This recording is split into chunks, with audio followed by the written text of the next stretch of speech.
بسم الله الرحمن الرحيم اللهم صل على محمد وعلى آل محمد السلام عليكم ورحمة الله وبركاته.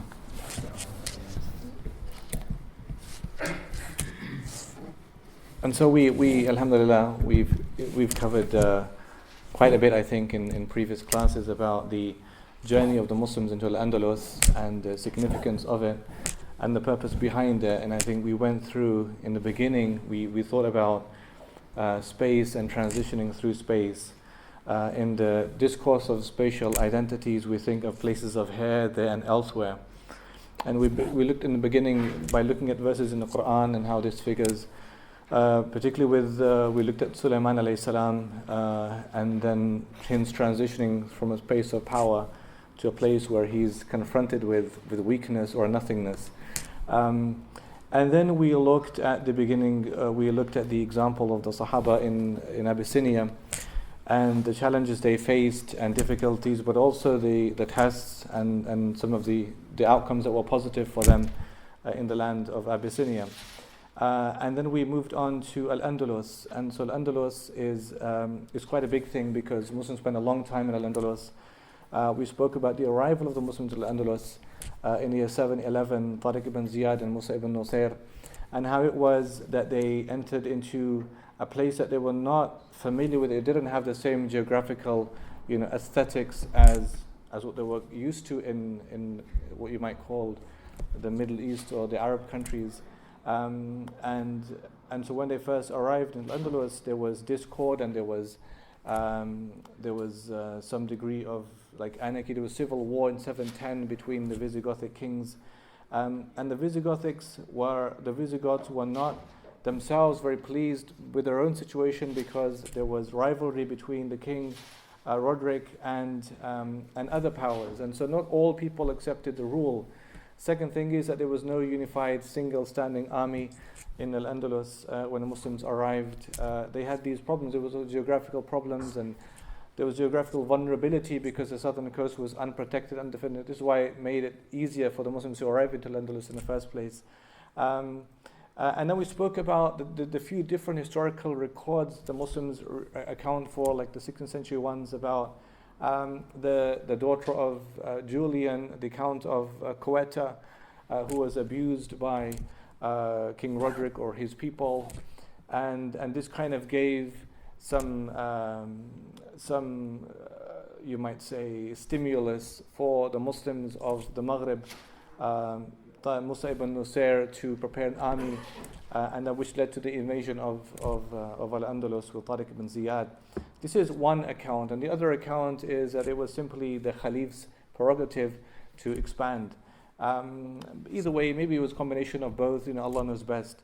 But in any case, when they arrived in Al-Andalus, the first decades of that rule were one of expansion. They were expanding northwards and capturing territories. Some were easily taken, like Toledo fell quite quickly to the Muslims. Others, Qurtuba, there was a long siege and it was very difficult for them to capture Qurtuba. You might remember that the Visigothic nobility are in fact now traveling north to escape Muslims. They refuse to pay the jizya, they refuse to become Muslims, and so they're traveling northwards to the mountains of Galicia and Asturias. And so when they reach there and they get there, there was a delay in Muslims sending their infantry and cavalry to try and engage with them. It was in hindsight, a lot of is determined by hindsight. It was thought that they would die out by themselves. There was only some of them, not a few, but some of them, and they wouldn't last long enough there. But you might remember then, after the very famous Battle of Guadalete between the forces of Tariq ibn Ziyad and King Roderick, there was another one.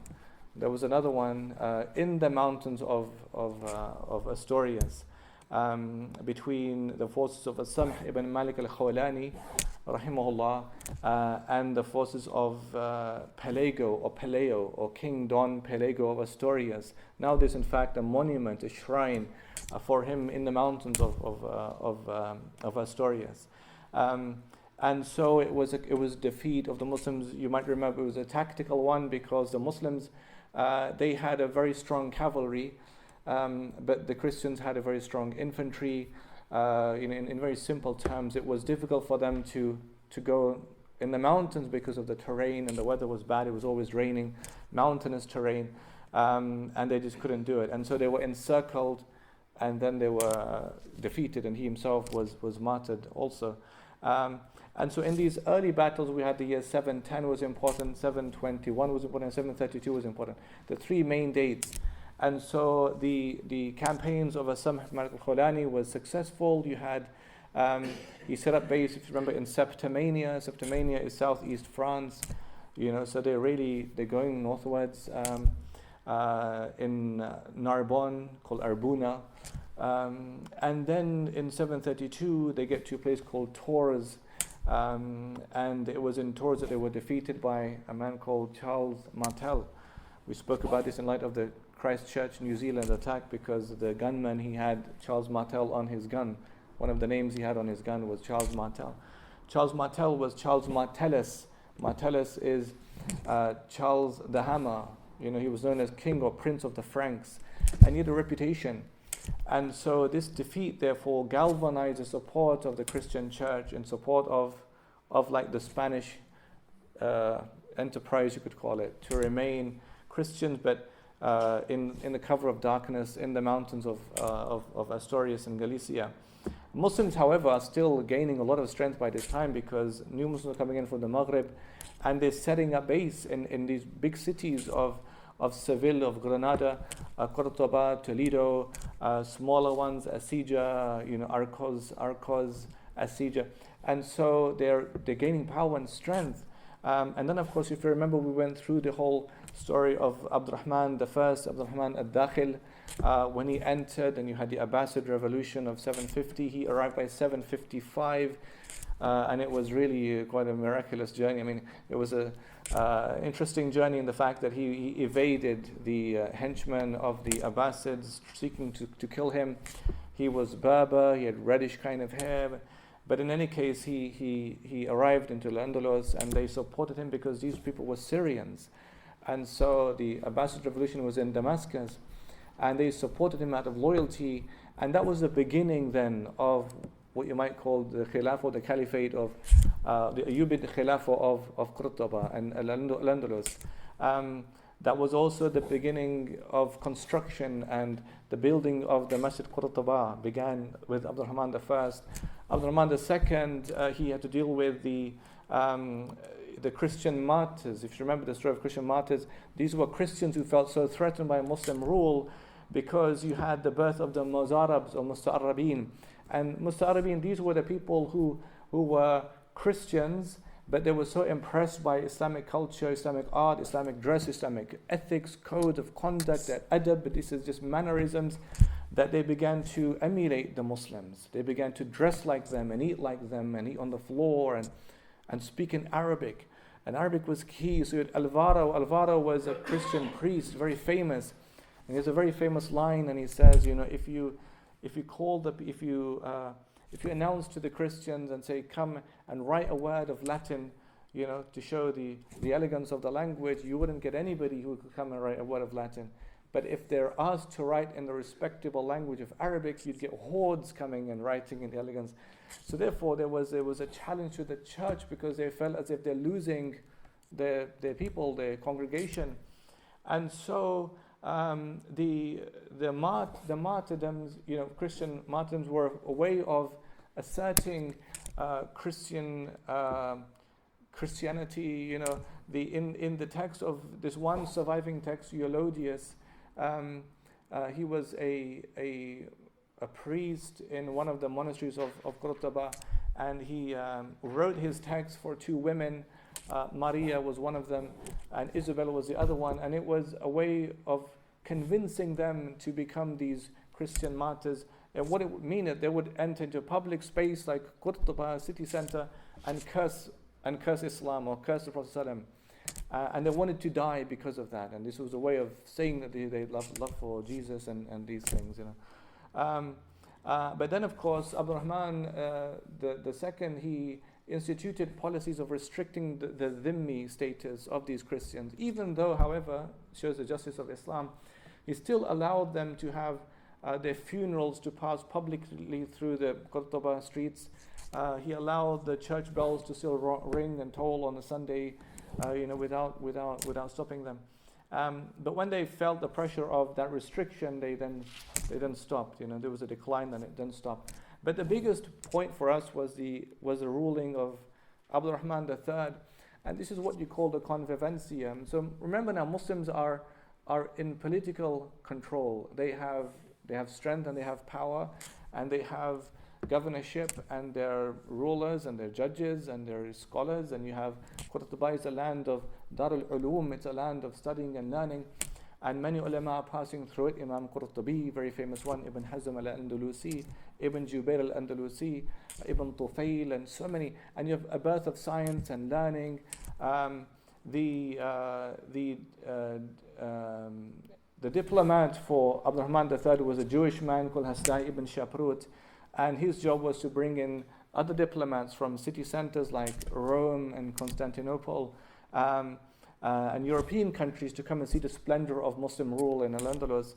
We spoke about the tragedy behind the Madinatul Zahra, the city built from scratch, Abdul Rahman III, as a way of impressing, the outside world, and how it only lasted for, how long did it last? Who remembers how long it lasted? How long did it last, Madinatul Zahra? Not long. It didn't last very long. So even though it was built from scratch, and this remarkable display of what we would say would be elegance turning into excess, elegance becoming excess, overspending, use of gold and bronze statues and everything, but it was excessive, and this is why it was another,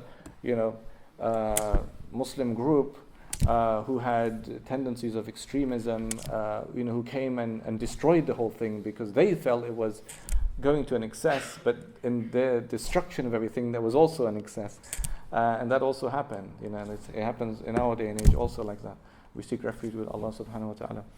And so, when that was destroyed, and then it was difficult for Muslims to regain power and strength and control, because you had a Hajib, you had a Chamberlain who was the de facto ruler of Al-Andalus, of Qurtuba, because the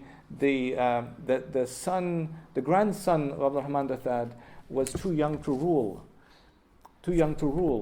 And so he therefore led these military campaigns, lots and lots of them, to the Christians of the north. And he did that as a way, with good intention, to push them back to the north so they don't come further down. But if you remember, he launched one big campaign in the year 997 in a place called Santiago de Compostela, and this became a symbol. It's still in our world today a symbol. 2019, you just have to go on YouTube and just type it in. You get pilgrims who travel by foot, from like England and France by foot to the Santiago de Compostela to worship at the shrine. It was believed this was a place where you had the remnants of Saint James, the apostle in Christianity. And so Ibn Abi Mansur, he traveled and he destroyed the church, maybe not even knowing it was a place that's so venerated by Christians, but he took the church bells and he transported them on donkey to Masjid Qurtuba to be used as lamps, lampshades. And it was seen as an outrage, it was seen as something that was, sacrilegious.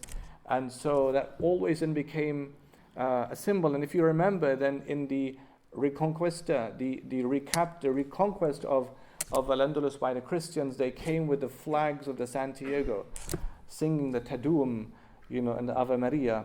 So therefore it still remained in their hearts as a symbol of Christian power and so on and so forth. And then, the Muslims, before this time, then you had the Muluk al-Tawaif, you had the party kings division in Al-Andalus. So these city centers of Toledo, Qurtuba, Seville, these all became separate autonomous entities. There was no standing army. They, in fact, because of that weakness, were paying tributes to Christian kings to protect them from being harmed. So imagine, therefore, those that those few bands of people that traveled northwards in 711 when the Muslims arrived have now grown in such size. They've become powerful. And in their power, in noticing and seeing the division of the Muslims, they took advantage of it. And they would march downwards and pick each state one by one, and it happened like that. And this, of course, coincides with the Crusades. And so the Crusades was a way of galvanizing support for the Catholic Church over and above the Byzantine Greek Orthodox Church. And so remember that the Pope Urban II, he gave this penance, and remission of sins to the people of Andalus in 1089, before even he gave it to the people who went to fight in Jerusalem in 1095. That's 6 years before. And he said, whoever would therefore defend the church of Tarragona or Zaragoza in Al-Andalus, he has the same remission of sins as those who went fighting in Jerusalem. Right? So if you're defending the church, this is why you didn't have crusaders who traveled from Al-Andalus, from Spain to Jerusalem. Their job was just to, we have Ribat, it was for them just to remain in Ribat, and that for them is enough for them to be, for their sins to be forgiven. And so the Catholic Church therefore was thinking about this. This is why Sulami, in his text, Kitab al-Jihad, authored in 1105, it was in fact Ali ibn Tahir al-Sulami, it was in fact the first scholarly treatise about the Crusades. And he was the only one, the first one that called the Crusade jihad. He saw it therefore as a very religious inspired expedition, not just as Byzantine hordes going to loot and plunder. But he says it's not about Al-Quds only, because you have Seville, Al-Andalus, and then you have Bayt al-Maqdis. And then he said this is about expansion. But As-Sulami was the first scholar from the Muslims who had that sense of insight and recognition that this is the plans of the Christian world. And remember, of course, that France is just above Spain, so it's very close anyway. And then, so by that time we spoke about the expulsion of the Muslims from Aragon, 100,000 were expelled. James I, we spoke about the loss of Seville, 1248. Loss of Seville, the Muslims had to give up their lands, their farms. The Muslims were, it wasn't so big at that time, but there were cases of forced baptisms and forced conversions, but it wasn't organized, as we're going to learn inshallah today, but it was the beginning, the birth of it. And this is what happened when the Christians took power, from the Muslims. And so the great mosque of Seville was converted and still is today, the great grand cathedral of Seville, still today. And if you go to Seville, you'll see a very tall tower. It's called the Giralda. In that day, it was the tallest minaret in the world, 115 meters high. Minaret of the mosque of Grand Mosque of Seville, and it's still there. And it looks like a minaret completely, but it's the minaret, or whatever it is of the church of the great church of Seville. And so then you had the beginning of walled compounds, Judariyas for the Jews and Moriyaras for the Muslims. Muslims were not allowed. Muslims had to wear different colored clothing, and Jews also. And remember, of course, that for the Catholics, they're seeing Muslims and Jews as heretics, because they're refusing to believe, because they didn't believe in the Trinity. Trinity was a big thing for the Catholic Church, to believe in the Trinity. And so anybody who didn't was, of course, a heretic, and then was not to be treated the same way as others were, Christians were. But saying that, of course, the Catholics had a lot of schisms amongst themselves, particularly in this period. You had the Cathars as well. One of the Crusades, by the way, the Fourth Crusade, was a crusade that was launched against other Christians, the Cathars. And so this was happening with them. And then, of course, by this time, Muslims are becoming refugees. And so they're migrating from these major city centers, Toledo, Seville, Cordoba, and where are they all ending up? Who remembers? Where are they all going? Oh, they have to go somewhere. Where are they going? Granada, that's it. They're all going to Granada. Okay, so Granada holds out for 100 years. It becomes the illustrious city and expands in size also. And they bring all of these, skilled people, artisans, artists and scholars and painters, decorators and construction workers and engineers and scientists are all coming to Granada. And that becomes a bastion of Muslim resistance for around 100 years. And at the same time, of course, the Christians are consolidating their power outside of Granada. But Muslims are living in Granada like for a long time. They're building it, and then they're living there. You had the building of the Alhambra Palace. We spoke about that last time. And the different kind of different famous scientists who were involved in the construction of Alhambra Palace. We spoke about the iconography of La Ghaliba illallah everywhere in Alhambra. La Ghaliba illallah, al-mulku lillah, al-qudratu lillah, al-quwwatu lillah, La Ghaliba illallah. These are the main, symbols and writings you find all around Alhambra all the time, everywhere. Still there, yeah, still there. And they say that I didn't get time to look, but they say that every time it's written with a different kind of slant, different kind of a pattern. But you do see it, and it's kind of, in one way, I think it's a bit haunting, I think, because you feel, was that a way of Muslims saying, well, we're so surrounded and there's nothing left. Now it's just La Ghaliba illallah, there's no victor except Allah. As a way of saying this is like ittirar, this is like muttar, they're just desperate and in despair, and there's nothing else for them to do. And you do feel that, you think, was that like their last proclamation, that before they know it's going to go one day because they can't hold on forever. But in another way, it's quite empowering to see that reliance and dependence on Allah subhanahu wa ta'ala, and even in their most difficult moment, they had that. We prayed Jummah in Masjid of Granada, and it's just outlooking the Alhambra Palace, and it was and the Imam is Spanish, revert to Islam, and we felt a sense of, because you find a lot of conversions to Islam now, particularly in Granada, and that was kind of inspiring for us when we were there. And then, so what happens is that when we spoke about the Abu Abdullah and the difficulty between him and his son, and how there was an infighting between them. It's always going to create division. Infighting is weakness and it's division. So when the armies of Ferdinand and Isabella were being prepared, there was this infighting, and they didn't have a plan, like a single plan, unified plan. This is how we deal with defense of Granada. There were those who wanted to fight until the end, and then there were those who wanted to make terms. But in this, they were fighting amongst themselves, and this just created weakness amongst them. And so when the Christians arrived in 1492, the Muslims had to relent and put down their arms, and they would have defeated. And Granada couldn't hold on. And then we spoke about the Moor's last sigh, and the way that even today in Andalus, this is it's a landmark.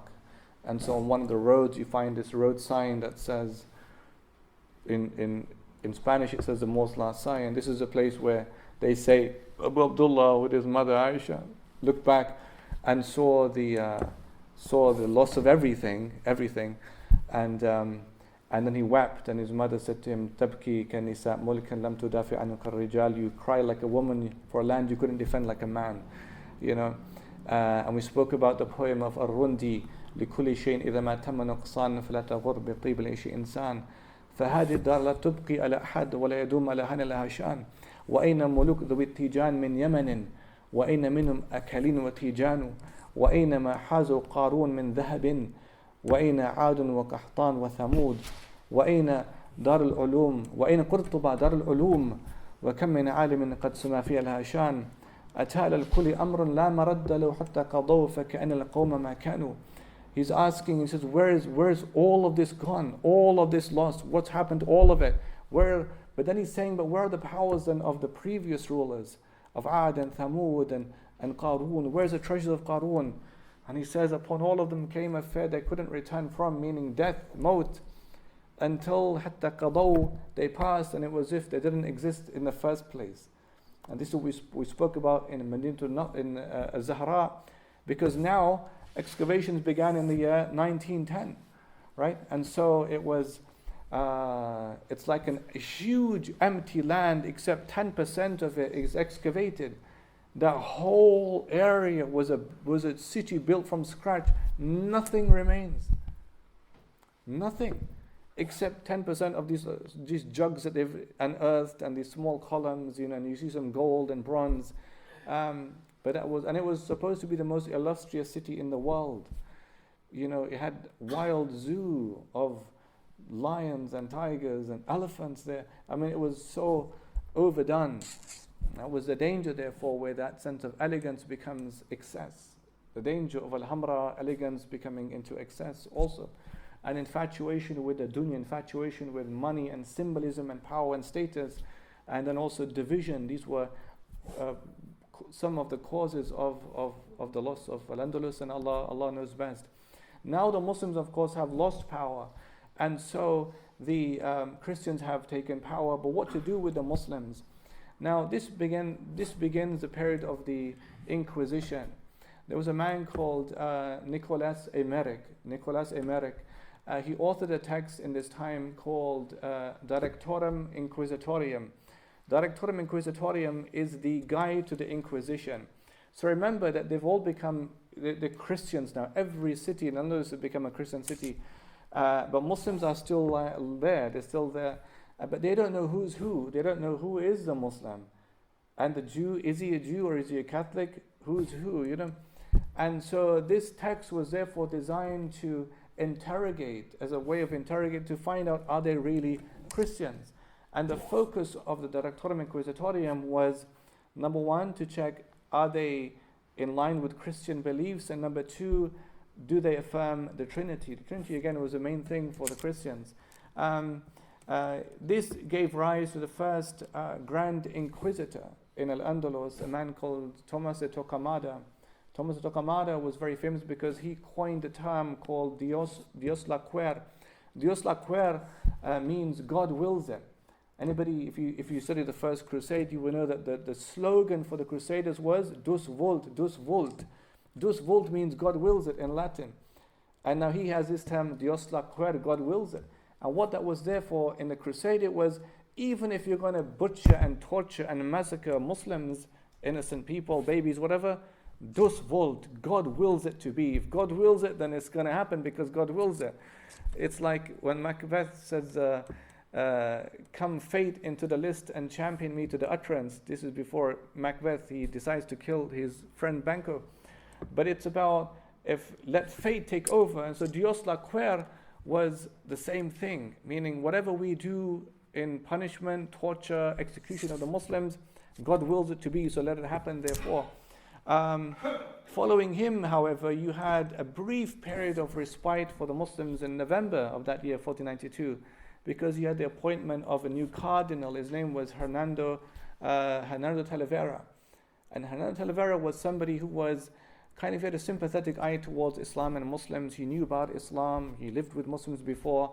And he kind of put an end to some of these practices. And what Ferdinand Isabella did is they gave the Muslims respite. They could have their mosques. They could pray. They could eat halal food. All these kind of things.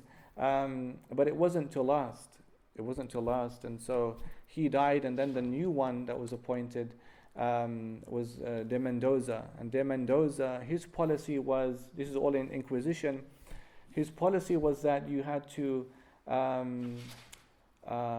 do to the Muslims as was done to the Jews before the Muslims arrived. And this is why history is so crucial for us, to understand the way that تِلْكَ الْأَيَّامُ نُدَاوِلُهَا بَيْنَ النَّاسِ. Allah is saying these are days we alter between people. But just to see that, how it happens, it's not like everything is in flux and moving and changing. And so with the rulers like Rikarat the first Chinthilla, before Muslims even arrived into Andalus, there were forced baptisms of the Jews, there were forced conversions of the Jews, there were forced expulsion of the Jews, right? And their problem therefore was with the idea of monotheism. They couldn't tolerate a people not accepting the Trinity.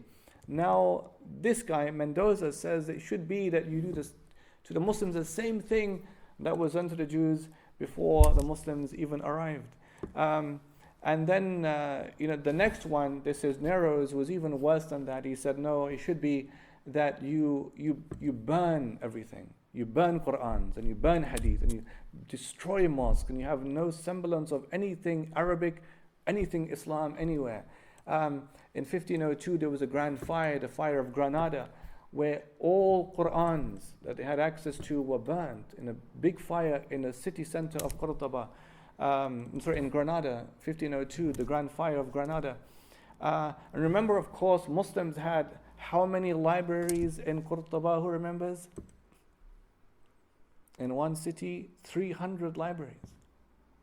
The Khalif Abdul Rahman III had a personal library of 300,000 manuscripts. Right? 50 hospitals. But the main thing is about the burning of the books. And so what happened therefore in Inquisition is that Muslims are trying to hide texts, copies, parchments of Quran, Hadith, anything, stories, fiqh, seerah. They're hiding them in wall cavities, in ceilings, burying them, just to evade the eye of the inquisitors and surveillance also. And so when this Cisneros comes and becomes, by the way, he was the worst because he had three main functions. Number one, he was Archbishop of Toledo, power. Number two, he was Grand Inquisitor, that's powerful. And number three, he was a Queen's confessor. So Isabella had a private confessor, somebody who she could go to confess her sins, and that person had to be important because she's a queen, and that was him. So he had three of these great big functions, and that gave him a lot of leverage, a lot of power, and therefore his words, they just stuck, and therefore the beginning of the utter brutality shown towards Muslims begins. But this is where the key part, I think, is for us, because it's about how would Muslims survive in this situation, like they survived in Abyssinia, or they survived in Andalus in this time. The first thing that happened, especially after the burning of the Qur'ans in 1502, is that you had a rebellion. You had a rebellion in 1526. This rebellion took place in mountains called the Al-Pujaras Mountains. Just outside Granada are these huge, big landscape of mountains, and this is where they staged a rebellion. Well, they didn't stage it there, but they used that location as a storage ground for weapons and food and things like that. The spark of the rebellion, in fact, was that the Christians, they put in place a thing called a pragmatica. Pragmatica was a restriction policy. It meant that nobody was allowed to speak Arabic in Al-Andalus. Now, why would that be such an issue?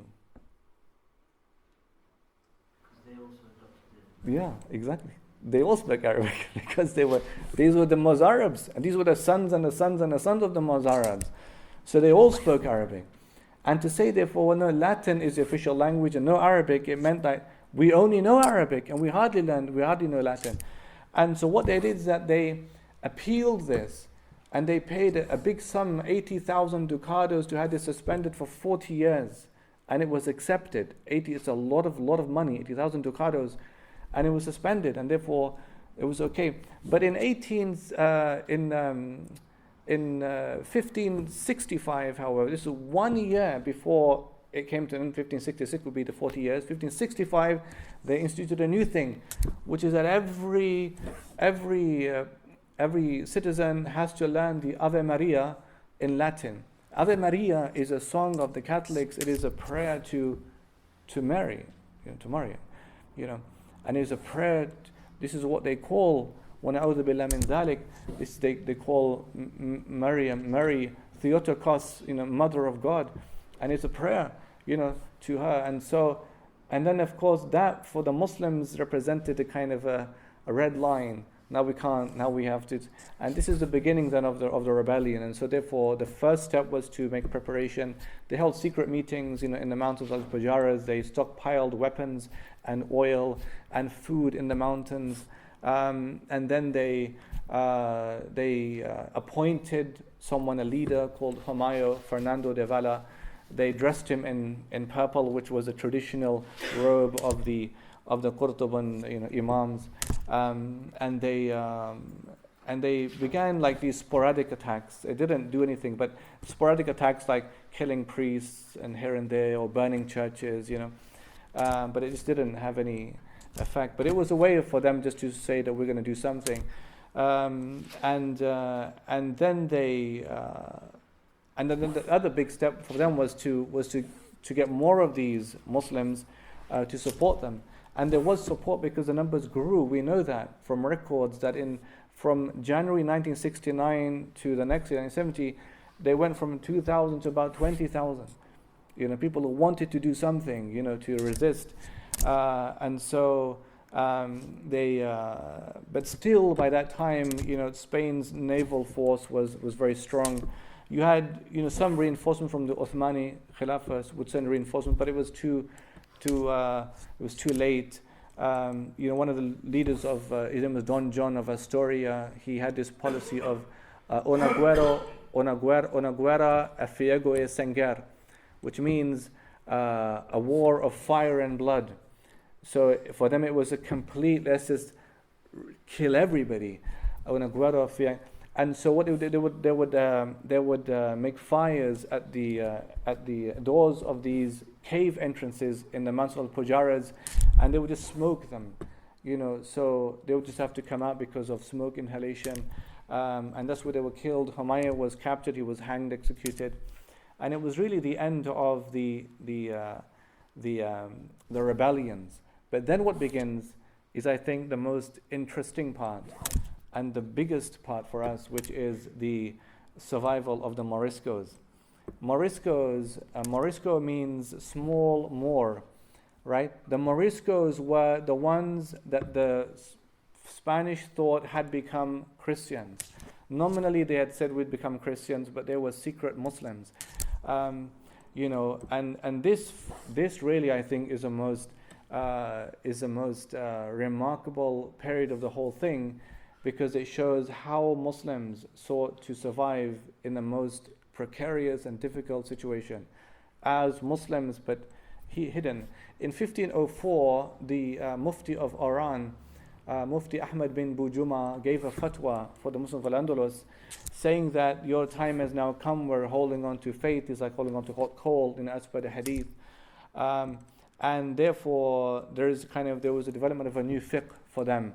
As subjugated minorities in Al-Andalus, they were not expected to outwardly show anything of Islam. You couldn't pray, because remember that if Arabic was banned, anything Islamic was forbidden, and if it was caught, you have interrogation, could lead to execution or severe imprisonment. So things like Salah, no one would even dare Salah, Allahu Akbar. All of that is gone now. And so they had new regulations for them, things like they would only pray in the evening, but all their prayers together, and only in the evening when they couldn't be seen. And remember, these are all Malikis, because of Yahya ibn Yahya al-Laythi. He was the student of Imam Malik, who traveled there to learn with Imam Malik. And they were all Malik. Therefore, some things were easier for them because they pray looking ahead of them and their hands on the side. And they would say things like, you would pray with your back to the wall and not pray in the center of a room, because if they came in from the door, then you would see them before they see you. You must pray with the Bible next to you. So if you're making sajda, you say, I'm making sajda to the Bible. All of these things were developing in this time. Of course, you couldn't make wudu, and you had surveillance who would check and see, are people clean? It's a crazy thing. And so you couldn't make wudu, you had to make tayammum. And this lasted for a short time because you remember, of course, that they were Mozarabs and they knew Arabic texts and they could learn what the Muslims do, and they knew Muslims make tayammum, And so in the beginning, it was like you just kind of, pat your hand on the wall, you make tayammum, you can pray by blinking, you make. This was our fare that they had. This is how they used to do things. But just to survive as Muslims. And then, other things happen. And so it wasn't just the fact that they're seeing our people doing the obvious actions of Islam. It was even smaller things. Like Jum'ah was a big thing for them. Like our Muslims, do people have their, hand nails cut? Is Friday, do they seem cleaner than other days, right? Do they look like they've had a shower on Friday, wearing perfume on Friday? You had surveillance, particularly in Valencia, about are Muslims eating on the floor or eating on tables, eating with the right hand or a left hand. It was a big thing in the Andalus, right? So they would check, are you eating with your right or your left hand? If you're eating with your left hand, it shows you're Christian. If your right hand, it shows you're a Muslim. Do they have crucifixes in their homes? Is another thing. Is a Bible visible in their homes? So imagine the Muslims in this situation, how they're surviving. I'm writing a novel now, alhamdulillah, about this situation, for young Muslims, centered around a Morisco family, the Fernando's family, and it's about some of these difficulties that they face like this.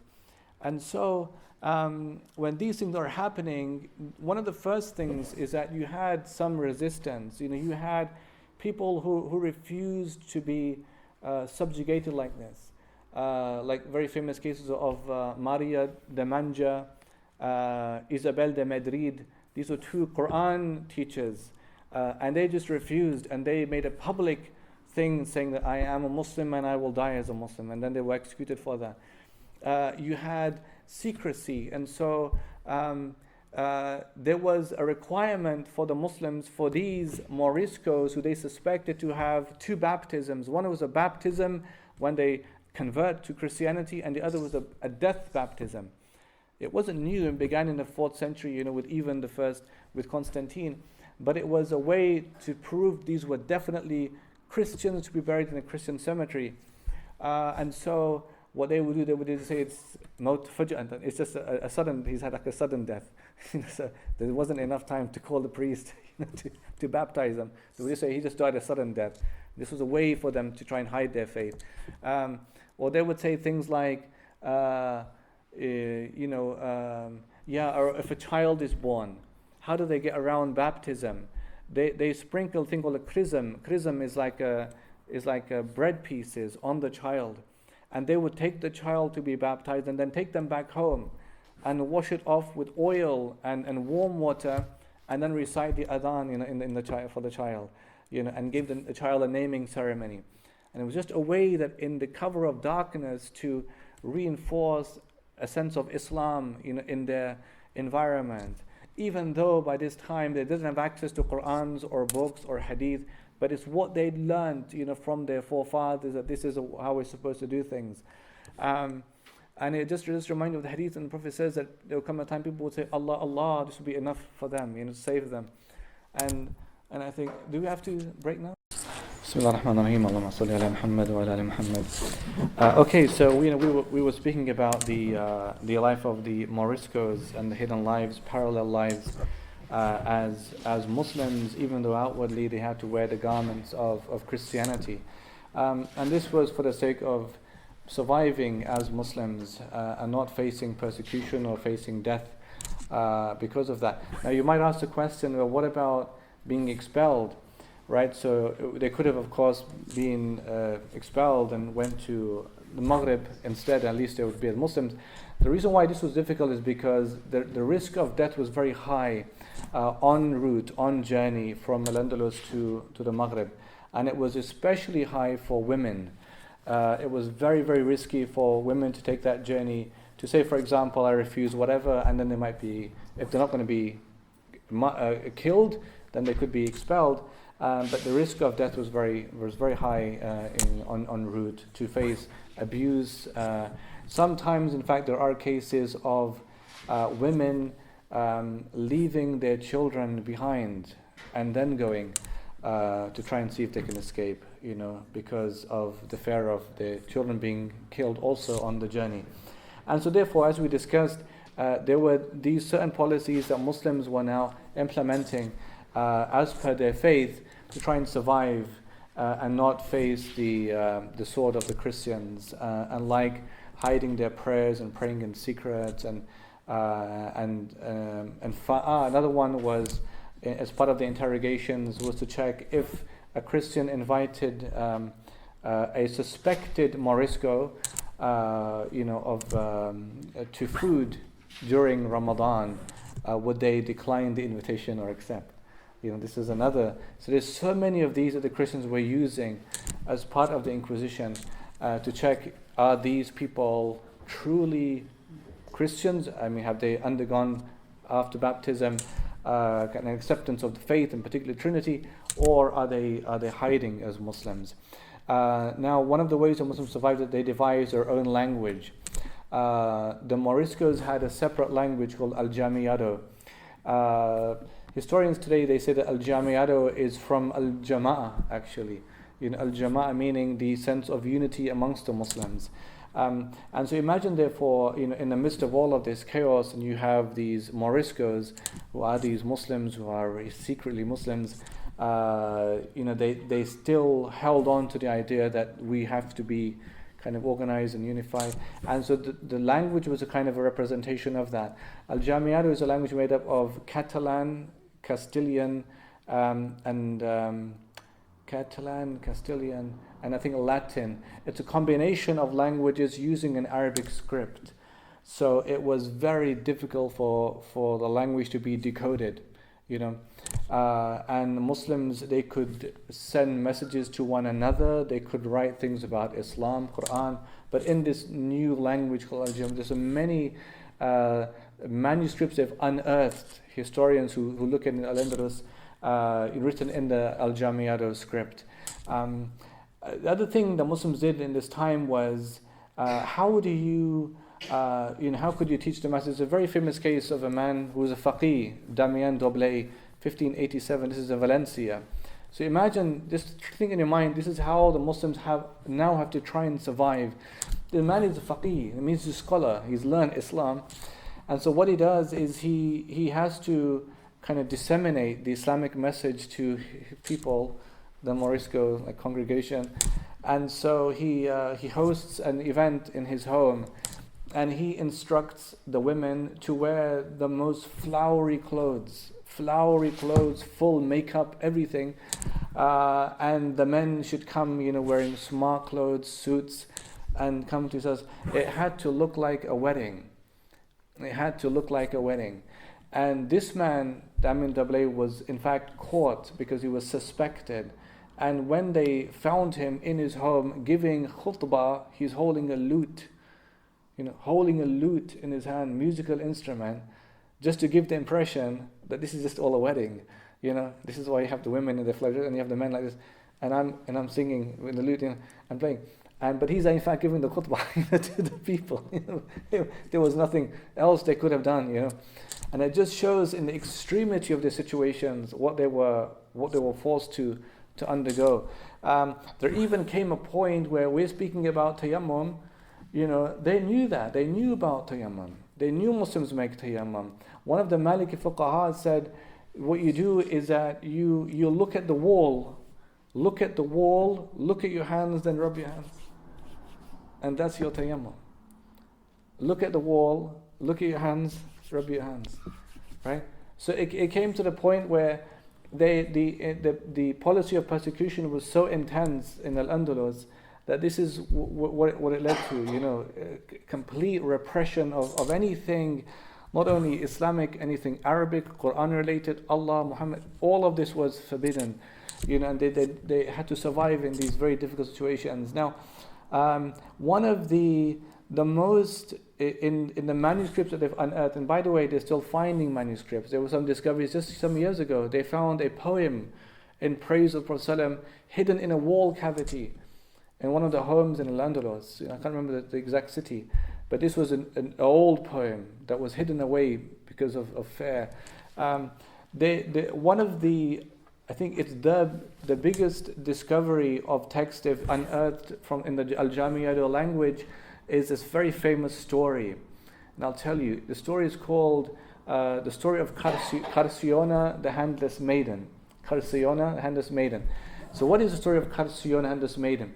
Now, what used to happen is so remember now, generations are passing, whatever remained of Allah and Quran, Salah has now become something else because people are forgetting things, but there's one story that is from somewhat that earlier period, and this is the story of Carciona. They found a lot of manuscripts, meaning thousands of manuscripts of this one story, had mass publication, and duplicity. The way the story goes is very interesting.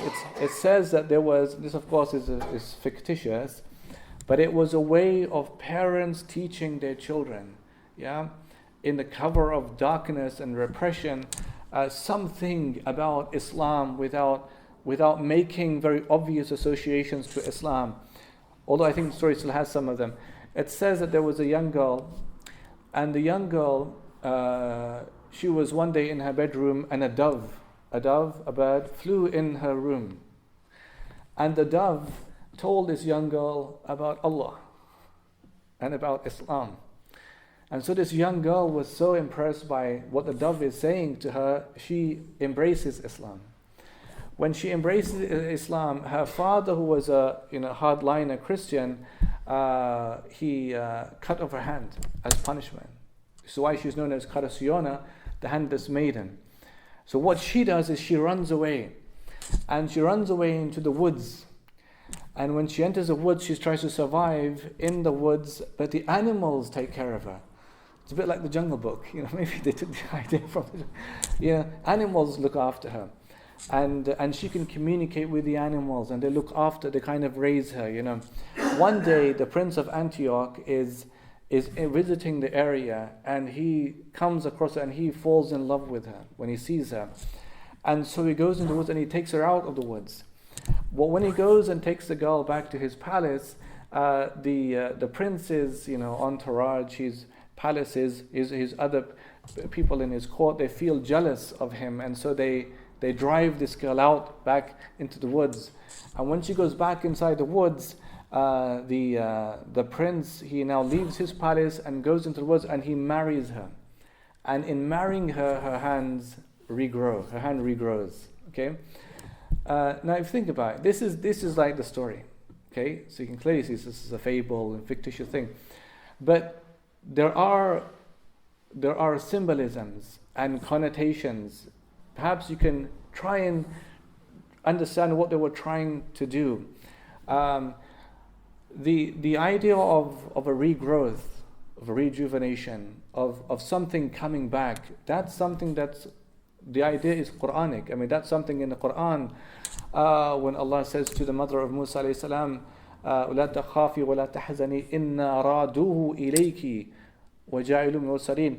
Allah says, don't fear and grieve, we will return him to you, making one of the messengers. In Bayt al-Maqdis in Jerusalem, 1187, when the Muslims recaptured Salah ad-Din al-Andalus, they had inscriptions. They had two big ones. One was on the door of Al-Aqsa, the verse in the Quran, وَلَقَدْ كَتَبْنَا فِي الزُّبُورِ مِنْ بَعْدِ الذِّكْرِ أَنَّ الْأَرْضِ يَرِثُهَا عِبَادِيَ الصَّالِحُونَ. That Allah says, we wrote in the Zabur that the earth will be inherited by the pious ones.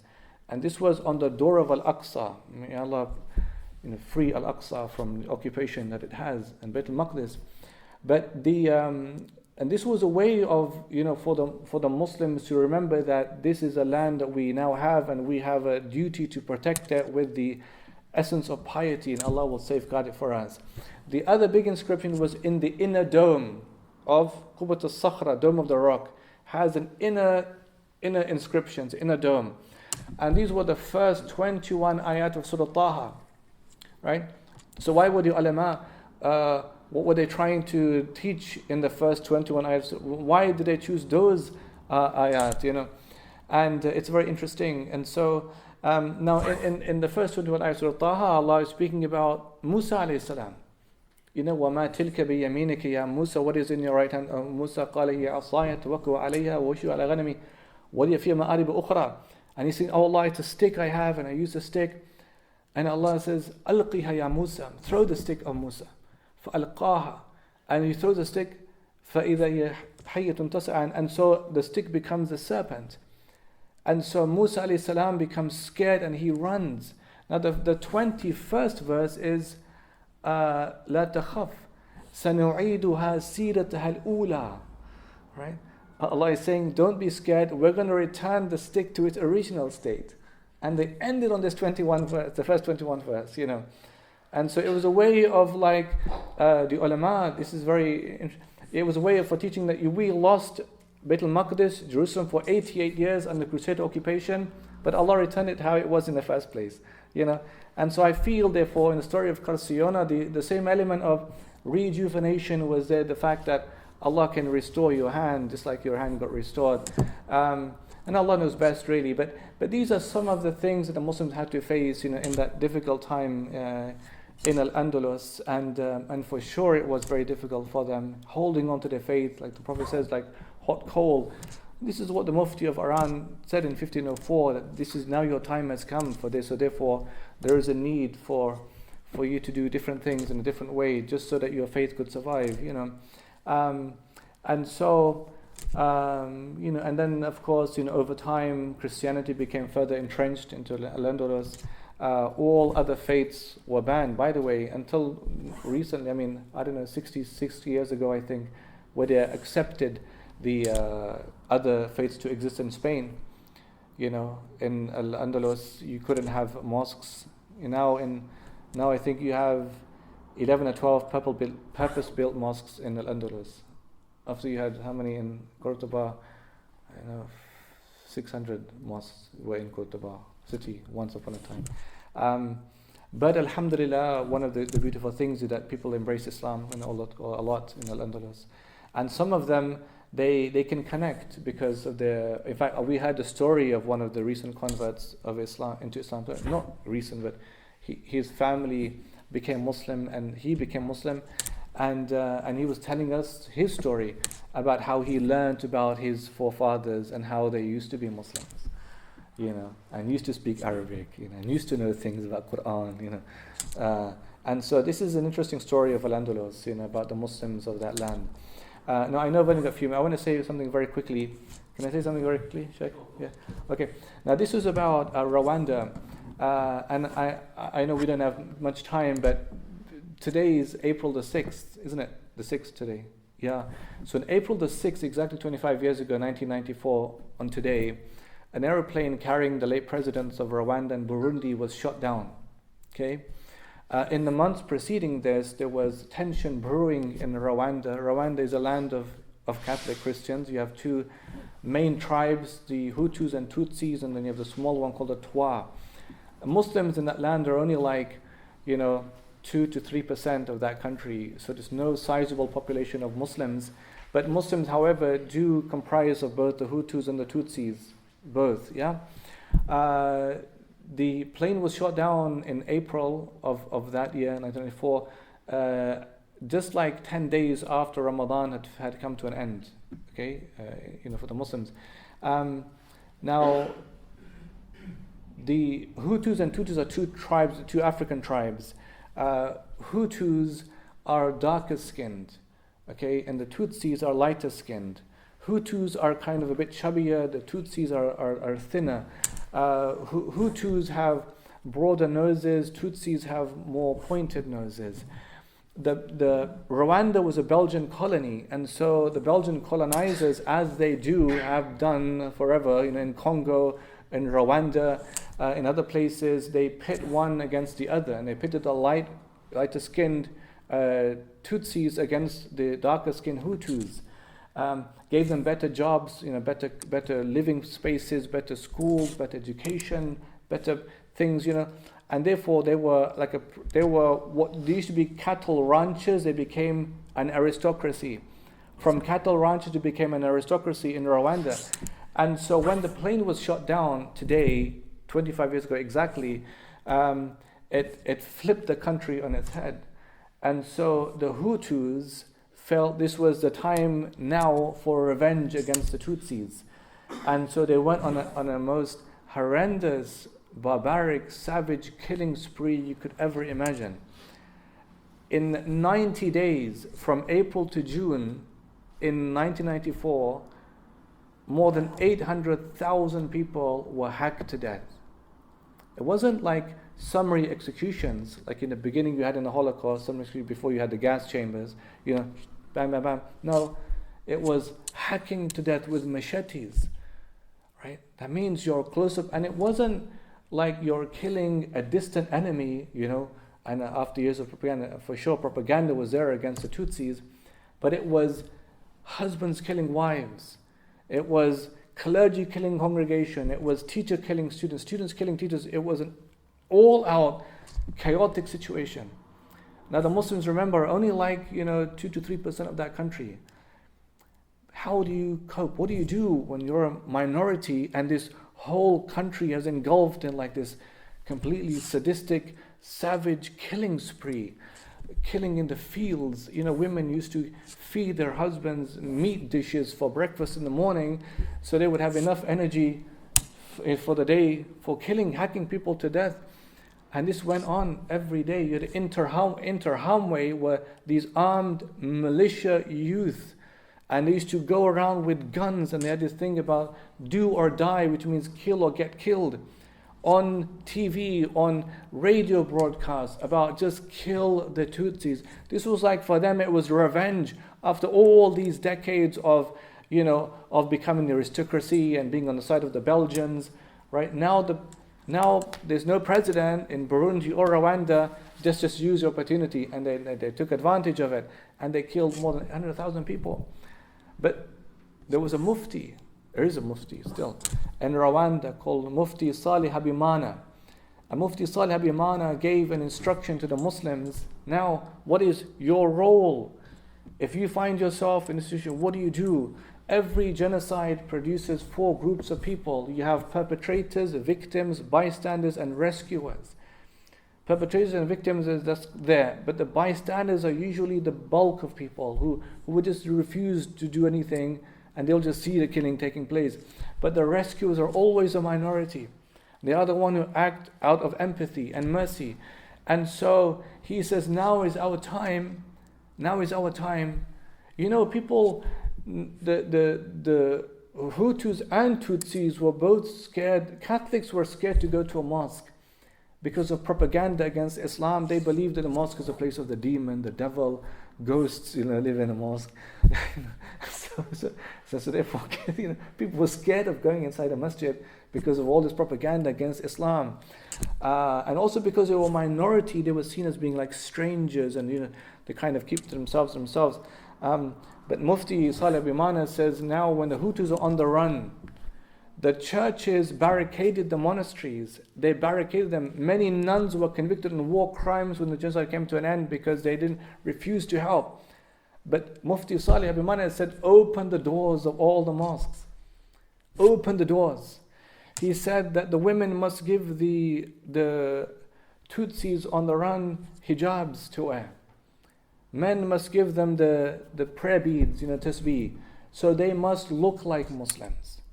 And by looking like Muslims, there was more chance they'd be safe because they're not Catholic. This is a Catholic infighting, And so in places like Kigali is the first place where bodies were dumped in Rwanda genocide.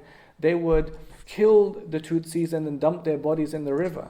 Muslims would take their canoes in the night and canoe in the night and take out these bodies. And when they were asked, why would you do that? Why would you risk your own life? They would say, because, قُلْ تَعَالُوا أَتْلُوا مَا حَرَّمَ رَبُّكُمْ عَلَيْكُمْ. Allah, they would quote the Quran. Come, I'll tell you what you was forbidden upon you. أَنْ لَا تَقْتُلَ النَّفْسِ الَّتِي حَرَّمَ اللَّهُ إِلَّا بِالْحَقِّ. You don't kill an innocent soul. They would say, look, وَمِنْ أَجْلِ ذَلِكَ تَبْنَى عَلَى بَنِي إِسْرَائِيلَ أَنَّهُ من قتل نفسا بغير نفس أو فساد في الأرض فكأنما قتل الناس جميعا. You're killing one is like killing all people. They would say things like, look at Allah, we're two tribes, Hutus and Tutsis, وَاتْلُوا عَلَيْهِمْ نَبَأَ بْنِي آدَمَ بِالْحَقِّ إِذْ قَرَّبَ قُرْبَانًا فَتُقُبِّلَ مِنْ أَحَدِهِمَا وَلَمْ يَتَقَبَّلْ مِنَ الْآخَرِ. Allah gives example of two sons of the same father, Habil and Qabil, and one killed the other one. قَالَ أَقْتُلَنَّكَ, I'm going to kill you. And the other one says, لَإِن بَسَطْتَ إِلَيَّ يَدَكَ لِتَقْتُلَنِي مَا أَنَا بِبَاسِطٍ يَدِي إِلَيْكَ لِأَقْتُلَكَ إِنِّي أَخَافُ اللَّهَ رَبَّ الْعَالَمِينَ. If you stretch your hand to kill me, I'm not going to stretch my hand to kill you. I fear Allah, Lord of the world. And they were showing, therefore, Islam. We're doing this because we're Muslims. In Mabari, they would erect these kind of, they would use like baskets, and they'd erect these kind of like small hills made up of stuff, and they would stand on them, and they would say things like, in this place there are no Hutus and there are no Tutsis, there are only human beings. And they would say things like, take the cows, but save the lives. And so Muslims was saving lives in the genocide in Rwanda, which began 25 years ago today. Until at the end of the genocide, not a single Muslim was arrested and found guilty on war crimes, whereas so many of the Catholics were, because they refused helping of others and they killed others also. When the new president of Rwanda was appointed, after July, August, he said that God sent us Muslims in Rwanda to teach other Rwandans how to be human. How to be human. And I think, and what happened also was that when genocide came to an end, the conversion rates to Islam skyrocketed. They skyrocketed. Because for the first time, the people that they saw as being demonic and barbaric and ghosts in the mosque, they saw them as being, these were the only people who are saving our lives. And so many people, just do a Google search, type in Rwanda genocide conversions, and you'll see newspaper articles from that time, from all the major papers, about how people are running to Islam, to embrace Islam in Rwanda. They didn't just see people saying something, they were seeing people doing something. And it's so beautiful, because when Mufti Saleh Abimana was asked in an interview, televised interview, how did you do what you did? You know what he said? You know what the verse in the Quran he mentions? He says, when Allah says, idfa' billati hiya ahsan, فَإِذَا الَّذِي بَيْنَكَ وَبَيْنَهُ عَدَاوَةٌ كَأَنَّهُ وَلِيٌّ حَمِيمٌ وَلَا يُلَقَّاهَا إِلَّا الَّذِينَ صَبَرُوا. Allah, this is the verse. And by the way, this verse, what does it come right after? وَمَنْ أَحْسَنُ قَوْلًا مِمَّنْ دَعَا إِلَى اللَّهِ وَعَمِلَ صَالِحًا وَقَالَ إِنَّنِي مِنَ الْمُسْلِمِينَ. Allah is saying, and who is better in speech than the one who calls to Allah and says, I am of the Muslims? And good isn't the same as bad. Allah is saying, idfa' billati ahsan, repel evil with what is better than it, and it will be as if the one between you and the other, there's enmity, you'd become like mutual friends, and none can do it except those who are patient and those who have a great portion of goodness in them. And he said, this is why we did it, to show that there is a better way of just incessant murder, killing of people, about thinking about saving life. And I think that this is good in light of what we're discussing about Muslims as minorities and how they behave different times. In those 90 days, Muslims had a chance to show the world Islam, and they showed it in the most beautiful manner, in the fact that they saved the lives of countless Christians, who were running away from people who were intent on murdering them. And so it's a beautiful story. I gave a talk on Rwanda maybe 5-6 years ago. It was an event, it was an Islam in Africa kind of event in London, and after my talk, Sister Lauren Booth, gave a talk on Islam in Africa, something like that. And she said, it's very interesting, but Uthman spoke about Islam in Rwanda genocide. She said, because just a week ago or a few weeks ago, I gave a talk on Islam in Africa. It must have been like maybe Black History Month or something like that. And she said, after my talk, these two young ladies came to me and sat down wearing hijabs, and they said, Sister Lauren, Jazakallah khair, you gave a really beautiful talk about Islam and Muslims in Africa. And they said, we are two sisters from Rwanda, and we have the most beautiful story to tell the world, but no one wants to hear it. I remember that. So I remember that so well. That's what she said, and it's something really that's very inspiring. That this is quite contemporary history to us, just 25 years ago, and it just shows a very positive role the Muslims played in those very difficult and damning days of that genocide. May Allah accept from all of us. Jazakumullah khairan. If you have any questions, a couple of minutes of questions. Yeah, brother. The Muslim minorities in Spain, I know it's easy me asking this in hindsight, but during the time with the Khalifas and how broad and vast the Muslim empire was there any way of leading under such oppression? Sorry, any way of? Was there any way of them escaping the Muslim leaders at the time who were Khulafas? Was there any way of getting out or helping them? What was done? So you had, like I mentioned, during the Al-Pajaras rebellions, you had some Uthmani support, naval support, but by that time Spain's own naval power was very strong. They had support from Austria. You had a man called Don something, and he was the one who instituted the campaign of War of Fire and Blood, and so it was just too intense by that time. And remember, of course, that the Muslim world is also suffering its own problems of division. We look at it in hindsight and we think, well, the Muslim world was so big at that time, why couldn't they just kind of rescue? Remember, of course, another thing was that you had from the Abbasid, you had the Uthmani, but remember that the Al-Andalus were those who were Umayyad, whilst the rest of the world was Abbasid, and maybe they saw that as an affront, Allah knows best. But in any case, I think it's happened during a time of great power building in the Catholic Church. You had the Crusades, you had then the end of the Crusades, but it just wasn't, whatever support was there wasn't enough, for them. It's a lesson for us in so many ways. I think Al-Andalus is full of so many lessons about things I think the Muslims did right, perhaps in the early period, but how money and dunya can become such a fitna, as Allah warns us in the Quran about money. If it's diverting us away from the dhikr of Allah subhanahu wa ta'ala, then it's a temptation and it's a bad thing. About show and symbolism. You see, the man came in Mecca and he said, Ya Rasulullah, and the man was shaking when he saw the Prophet, and the Prophet says to him, Hawwin alayk fa inni lastu bi malik. Just relax, because I'm not a king. I am the son of a woman from Quraysh who used to eat dried salty meat on the floor in the desert. There was although he had the best image, sallallahu alaihi wasallam, best, but it wasn't the projection that they were selling you like an image. It was in the ideals. This Islam is based on ideals, and I think when it became all symbolic of just pomp and opulence and glory, then it's just the beginning of the end, I think. Remember what Qarun says. Qarun says, they said to Qarun, why don't you wabtaghi fima ataqallah dar al-akhirah, seek heaven, akhirah. And Allah says, when He says, قال إنما أوتيت على علم عندي, it's from my knowledge. The next verse is, فخرج على قومه في زينته. He comes out to his people with all of his showing and his pomp and opulence.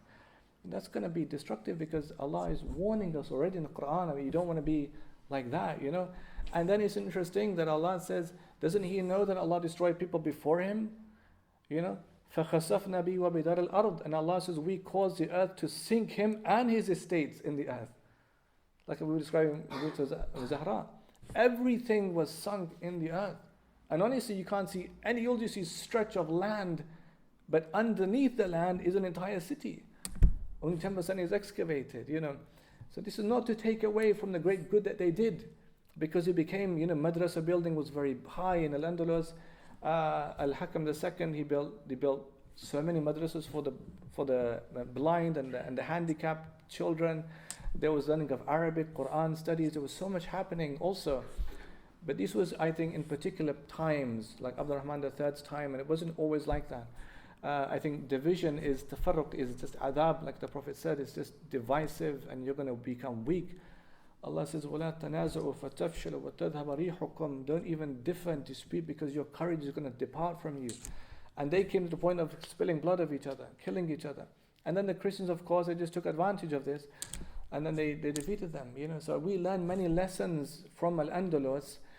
We also learn about hope, the power of faith, resilience of faith in difficult testing times, never losing your faith, holding on to your faith, trying your best in whatever situation you find yourself in, but never lose hope of Allah subhanahu wa ta'ala. Salah, all of these things, people used to do it, in the most difficult times they used to do it under the fear of death, but they never let go of Salah. Teaching their children about Allah, but in a way that they had to hide things. So I think it's a story full of so many different lessons that we can learn from. And may Allah allow us to learn, that we don't make the same mistakes as the past, but we also take inspiration from the good things that were done also in the past. I mean. Okay. Okay.